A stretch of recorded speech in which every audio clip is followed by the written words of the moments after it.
देखेंगे revenue expenditure और capital expenditure के बीच में। ठीक है, इसमें ना बच्चों लोग काफी कंफ्यूज हो जाता है। ठीक है, तो इसको थोड़ा अच्छा से देखेंगे। देखिए, सबसे पहले जो डिफरेंस है ये समझ लीजिए कि जो रेवेन्यू एक्सपेंडिचर है ना, वो हम लोग का नॉर्मल कोर्स ऑफ बिजनेस में वो पैसा खर्च होता है।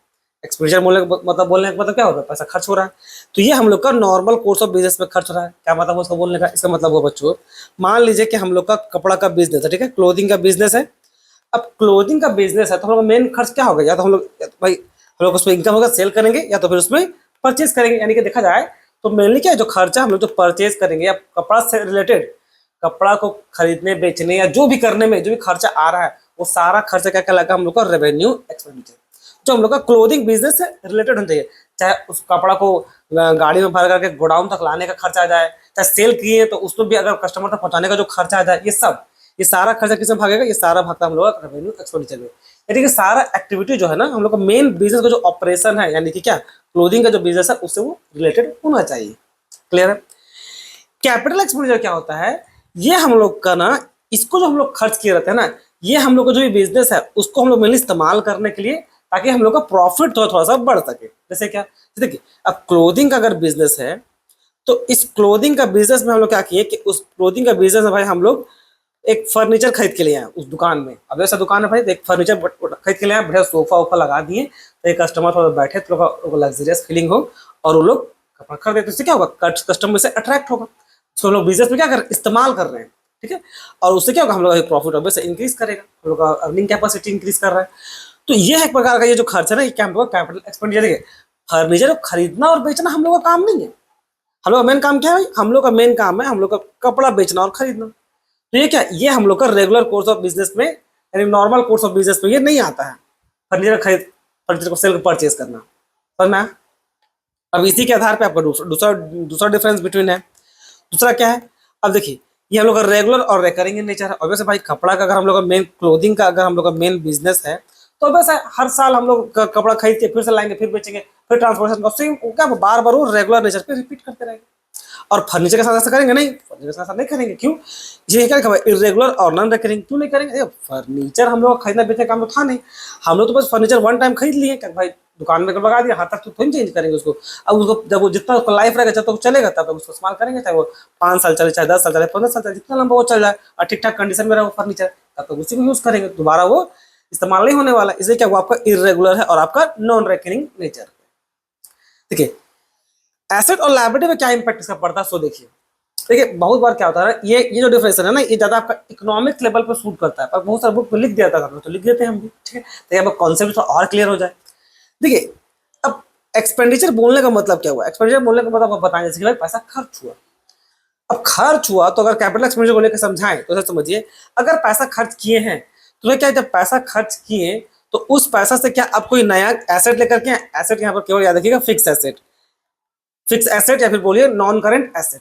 क्या आप जब पैसा खर्च किए तो वो पैसा से क्या आप क्यों कोई नया फिक्स एसेट लेकर के, यानी क्या आपका जो नॉन करंट एसेट है, नॉन करंट एसेट है, क्या वो इंक्रीज किया है, या फिर आपका जो लायबिलिटी था, यानी कि जो बैंक से लोन लिए होते हैं, लॉन्ग टर्म लायबिलिटी, ठीक है, जो बैंक से लोन लिए होंगे, क्या वो डिक्रीज किया। या देखिए, लॉन्ग टर्म लायबिलिटी क्या वो डिक्रीज किया। अगर दोनों में से कुछ भी हुआ ना, तब कहलाया क्या आपको कैपिटल एक्सपेंडिचर। क्या क्या बोले फिर सुनिए, अगर हम लोग का किसी प्रकार का नॉन करंट एसेट इंक्रीज कर जाए, अगर पैसा खर्च किए भाई, तो अगर हम लोग कोई नॉन करंट एसेट जैसे मशीन प्लांट बिल्डिंग के सब है ना, अगर वो इंक्रीज कर जाए, या फिर हम लोग जो बैंक से लोन लिए थे उसको अगर रिपेमेंट मार देते हैं, जो लॉन्ग टर्म लोन, देखो लॉन्ग टर्म लोन उसको अगर रिपेमेंट कर लायबिलिटी को डिक्रीज करेगा। तो ये लायबिलिटी अगर डिक्रीज किया है, अगर ये दोनों में से कुछ भी होता है तो क्या कहलाएगा, वो कैपिटल एक्सपेंडिचर। समझ में आया? रेवेन्यू एक्सपेंडिचर जैसे उल्टा, अगर हम लोग जो पैसा खर्च किए उस पे हम लोग का नॉन करंट एसेट या बोले फिक्स एसेट ना इंक्रीज किया है, और ना इंक्रीज किया है, या इंक्रीज भी नहीं किया, और ना ही हम लोग का जो लॉन्ग टर्म लायबिलिटी था वो डिक्रीज किया, दोनों में से कुछ नहीं हुआ, अगर ऐसा कोई खर्च किए हैं तो क्या कहलाएगा, वो हम लोग का रेवेन्यू एक्सपेंडिचर। समझना है? अब सबसे इंपॉर्टेंट फ्यूचर में आपको जो सबसे इंपॉर्टेंट डिफरेंस बिटवीन काम आएगा, अगर मैं इस बात को आप याद रख पाए तो फ्यूचर में, तो मेरे चैनल को फॉलो करके रखिए, आपको याद रहेगा, या हम बार बार याद दिलाएंगे। याद रखिएगा बच्चों, मैक्सिमम जो गलती कीजिएगा ना, देखिए इसलिए इसको इंपॉर्टेंट बोले ना, जब आप क्वेश्चन आंसर सॉल्व कीजिएगा ना, अभी नहीं, जो आखिरी इस क्लास 11 का जो फाइनेंशियल लास्ट जो चैप्टर है फाइनल अकाउंट, वहां पर जो मैक्सिमम गलती कीजिएगा इसी को लेकर कीजिएगा कि भाई आप भूल जाइएगा। देखिए हम आपको जो बता रहे हैं कि रेवेन्यू एक्सपेंडिचर को हम लोग केवल प्रॉफिट लॉस अकाउंट में चार्ज कर सकते हैं, जो कैपिटल एक्सपेंडिचर होता है ना उसको हम लोग प्रॉफिट लॉस अकाउंट में चार्ज नहीं करते हैं। अगर इस इतना छोटा सा बात को अगर आप ध्यान में रख पाए तो वहां पर आप गलती नहीं कीजिएगा, वरना देख लीजिएगा आप अपना 90% गलती इसी से लेकर कीजिए, इसी से बस मिलता जुलता वो गलती रहेगा प्रॉफिट लॉस अकाउंट को लेकर के। ठीक है, इसी को खाली रेवेन्यू एक्सपेंडिचर और कैपिटल एक्सपेंडिचर को, ये बात आप भूल जाइएगा कि रेवेन्यू एक्सपेंडिचर को हम लोग केवल प्रॉफिट लॉस अकाउंट चार्ज करते हैं और कैपिटल एक्सपेंडिचर और प्रॉफिट लॉस अकाउंट चार्ज नहीं करते हैं। ये बात आप भूल जाइएगा कि भाई ये तो प्रॉफिट लॉस अकाउंट में चार्ज होता ही नहीं है, और इसी कारण देखिएगा आपको बहुत गलती हो। इस बात को देखा दिमाग में रखिएगा। एग्जाम्पल में सैलरी सैलरी हो गया, रेंट हो गया, रिपेयर हो गया, परचेज ऑफ लैंड हो गया, बिल्डिंग फर्नीचर, ये सब क्या है, ये सब अगर पैसा खर्च करके क्या होगा, अभी आपको लैंड बिल्डिंग आया, यहाँ पर हम लेते थे बैंक लोन रिपेड, तब यहाँ पर क्या होता है आपका लायबिलिटी लॉन्ग टर्म लायबिलिटी क्या हो डिक्रीज किया, तो इस कंडीशन को फुलफिल किया कि नहीं। अच्छा, बहुत बार क्लास 11 में क्या ये सब कीवर्ड्स है आपको जानने की जो जरूरत है। ओवरऑलिंग एक प्रकार रिपेयरिंग है, तो यहाँ पर इसलिए अगर सिंपली अगर ओवरऑलिंग आपको वर्ड दिखा, ये की टर्म है, ओवरऑलिंग का मतलब समझ लीजिए क्या कि भाई ये हम लोग का कैपिटल एक्सपेंडिचर है। ठीक है, यहाँ पर देखिए लिखे साफ साफ कैपिटल एक्सपेंडिचर, या इस तरह से लिखा है ऐसा रिपेयर जो हम लोग का इंक्रीज कर दे इफिशियंसी को या तो फिर अर्निंग कैपेसिटी को इंक्रीज कर दे। आप बोल सकते हैं सर ये तो कैपिटल एक्सपेंडिचर में करेंगे, तो फिर क्या अलग से क्यों बता रहे हैं। देखिए बच्चों, अगर सिंपली रिपेयर लिखा रहा, सिंपली अगर रिपेयर लिखा रहा तो ये आपका कैपिटल एक्सपेंडिचर है, ये आपका रेवेन्यू एक्सपेंडिचर है, क्योंकि रिपेयरिंग कराना टाइम टू टाइम ये बिजनेस का पार्ट है, ये आपका नॉर्मल कोर्स ऑफ बिजनेस में आता है, और साथ ही साथ ये आपका रेगुलर रिकरिंग नेचर का भी है। ठीक है, अगर आपका क्लोथिंग का ही बिजनेस है तो भाई तो वहाँ पर टाइम टू टाइम कुछ तो आप रिपेयरिंग कराते ही रहिएगा, साल में एक दो बार जरूरत पड़ ही जाता है। तो इसलिए ये आपका सिंपली रेवेन्यू एक्सपेंडिचर लिखा रहेगा, मतलब माना जाएगा। पर अगर रिपेयर के आगे ऐसा कुछ लिखा जाए तो ओवरऑलिंग लिखा रहे, उसको बोलते हैं रिपेयर, तो दूसरा है, या फिर ये सब लिखा रहे, क्या ये लिखा रहा है बच्चों कि repair repair which increase efficiency या increase earning capacity of old fix asset, ठीक है, या फिक्स एसेट का, तो वो क्या कहलाएगा, फिर कहलाएगा वो कैपिटल एक्सपेंडिचर।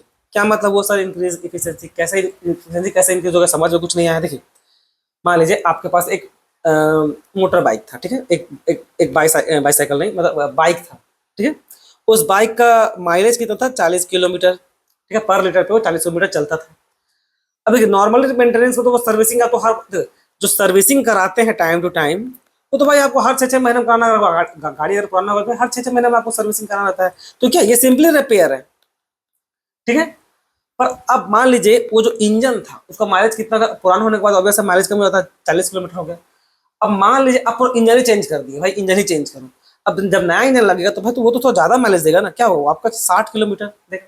अब क्या देखिए आप इसका इफिशियंसी को इंक्रीज कर दिए, 40 या 60 ले रहे, रिपेयरिंग सर्विसिंग कराने में नया गाड़ी रहता तो बोलिएगा सर धीरे धीरे तो सर्विसिंग क्या बोलिएगा उसका माइलेज बढ़ता है, हम बात करें जब एक समय के बाद पुराना हो जाए तो ना, तो प्रैक्टिकल लाइफ ऐसा ही चलता है। तो नया प्रोसेस रिपेयरिंग फिर कराते हैं, हम बस इस सर्विसिंग को उदाहरण में दिए थे, समझ में आपको अच्छा से आया इसलिए। ठीक है, तो नया में कौन रिपेयर कराएगा, पुराना होने के बाद ही नहीं, सर्विसिंग वैसे उसको उदाहरण के तौर पर है कि जो सर्विसिंग है वो 6-6 महीने में कराना ही पड़ता है। मान लिया गाड़ी 3-4 साल पुराना हो गया तो क्या हो गया, आपका पेड सर्विस फ्री हो गया, तो भाई उसके बाद उसको आपको हर 6-6 महीने में रिपेयर करना पड़ेगा, सर्विसिंग कराना ही पड़ता है। तो वो क्या हुआ, तो भाई नॉर्मल रेगुलर हम लोग रेगुलर कोर्स बिजनेस का वो पार्ट समझ लिया, रेगुलर पार्ट हो गया और रेकरिंग नेचर का हो गया। लेकिन सीधा इंजन चेंज कर दीजिए, वो आप कभी कभार कीजिएगा, उससे क्या होगा, सीधा माइलेज बढ़ जाएगा। तो ये हो गया आपका इंक्रीज इन इफिशियंसी, समझ में आया। अब देखिए मान लीजिए इसको लेते हैं, इंक्रीज अर्निंग कैपेसिटी, क्या इसका एग्जांपल, हाँ बिल्कुल है। मान लीजिए अर्निंग कैपेसिटी देखिए एकदम सिंपल सा, कोई सिनेमा था, सिनेमा मतलब जो मूवी हॉल होता है ना, वो उसका 10 चेयर जो था ना वो डैमेज था।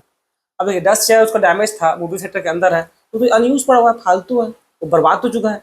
अब उसको सिर्फ रिपेयर नहीं कर सकते, अब उसको सिर्फ चेंज करना पड़ेगा, फट उठ गया, कस्टमर हुआ था बदमाश ऑडियंस सब जो होता है उड़न टाइप से, जो उसको फाड़ दिया, चेयर दिया, फाड़ के फेंक दिया, जो कर दिया। तो 10 चेयर अगर जब वो नया लगाएगा तो क्या होगा भाई, अब उसको 10 चेयर का टिकट भी तो बिकेगा ना, अगर नहीं बिक रहा था तो क्या होगा, अर्निंग कैपेसिटी इंक्रीज कर जाएगा, समझ में आया।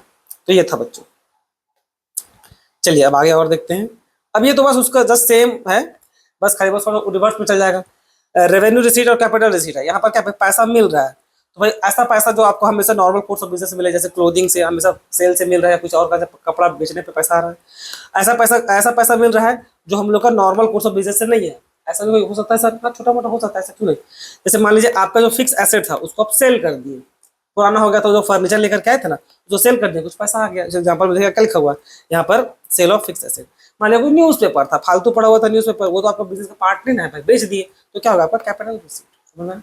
ये भी आपका रेगुलर और रिकरिंग नेचर पे होता है, और ये आपका इरेगुलर और नॉन रिकरिंग नेचर पे होता है। अब इसको तो बाद में देखते हैं। इसे देखिए यहाँ पर अकाउंटेबिलिटी में सेम है, यहाँ पर अकाउंटेबिलिटी नहीं, effect on asset on profit, ये आएगा, एसेट और लायबिलिटी आएगा, ये आपका प्रॉफिट लॉस अकाउंट में दिखेगा, ये आप लोगों का प्रॉफिट लॉस अकाउंट में नहीं दिखेगा। एग्जांपल क्या है, यहाँ पर सेल ऑफ गुड्स हो गया, कमीशन, सेल बेच रहे गुड्स, मतलब क्लोथिंग का बिजनेस तो कपड़ा बेच रहे होंगे, अरे क्या है, बैंक लोन हो गया, सेल ऑफ फिक्स एसेट सब हो गया। अब देखिए इसको समझा देते हैं, effect of asset and liability. देखिए जैसे अकाउंटिंग ठीक था, अकाउंटिंग ठीक था, हम ये कर दिए थे, नहीं ठीक है, ठीक है, सब ठीक है। अब देखिए इसको समझते हैं। अब ये क्या रिसीट है, रिसीट बोलेगा मतलब क्या होगा भाई, पैसा मिल रहा है, पैसा मिल रहा है। जैसे वहां पर एक्सपेंडिचर बोलेगा मतलब क्या है, पैसा खर्च किए हैं। उसी प्रकार से रिसीट बोलेगा मतलब क्या है, पैसा किसी कारण से मिला है या आया है, कहीं से भी बिजनेस से पैसा आया है। अब जरा देखिए गौर से, अगर अगर जो पैसा आया है, अगर मान लीजिए वो पैसा ऐसे मान लीजिए आपका कोई नॉन करंट एसेट का अगर मान लीजिए रिड्यूस हो गया, यानी आप नॉन करंट एसेट को सेल कर दिए, उससे पैसा अगर आया, ठीक है, नॉन करंट एसेट को सेल कर दिए तो आपको क्या होगा, नॉन करंट एसेट आपको कम पड़ गया, सेल करने के बाद क्या होगा, डिक्रीज कर गया। अगर पैसा उससे आता है, या फिर आप बैंक से लोन ले लिए, उससे पैसा आएगा। अगर आप लॉन्ग टर्म बोरोइंग भी कर लिए तो क्या आपका लायबिलिटी इंक्रीज कर जाएगा भाई, उसके बाद में आपको रिपेमेंट करना पड़ेगा। अगर इन दोनों कारण से पैसा आता है तो क्या कहलाएगा, वो कैपिटल रिसीट। क्या बोले फिर सुनिए, हम बोले अगर पैसा आया, रिसीट का मतलब क्या होगा, पैसा आया है, पर अगर आप अपना फिक्स एसेट को यानी कि नॉन करंट एसेट को सेल किए तो वो क्या होगा, आपका डिक्रीज हो गया होगा। अगर इस कारण से पैसा आया, या फिर आप बैंक से लोन ले लिए तो 5 साल का ऑब्वियस उसका लंबा लोन होगा। अगर लॉन्ग टर्म लायबिलिटी से अगर लोन ले लिए और उस कारण से अगर पैसा आया है, तो यानी कि आपका लायबिलिटी क्या होगा, आपका इंक्रीज करेगा। तो पैसा इन दोनों कारण से अगर आया, ठीक है, तो क्या कहलाएगा, वो आपका कैपिटल रिसीट। तो इसीलिए यहाँ पर देखिए बच्चों लिखा हुआ है वो कि रिसीट विच आइदर क्रिएट लायबिलिटी, यानी कि आप लोन लेकर के आ गए, या फिर बोलिए आप रिड्यूस एसेट, कौन सा एसेट, फिक्स एसेट, या बोलिए नॉन करंट एसेट, क्या हुआ, बेचने पे ही ना वो बेच दीजिएगा, क्या वो कम हो जाएगा। ये जस्ट उसका उल्टा, ठीक है। ये पैसा जो है आपका नहीं एसेट को सेल, नहीं आपका किसी प्रकार से बैंक का लोन लिए है, और नहीं आपका फिक्स एसेट यानी कि नॉन करंट एसेट आपका डिक्रीज हुआ, कुछ नहीं हुआ। इसका मतलब क्या, आपको वो रेवेन्यू रिसीट है। तो आई होप आपको डाउट क्लियर हो गया होगा इस सारे टॉपिक में। इसमें इतना ही, धन्यवाद।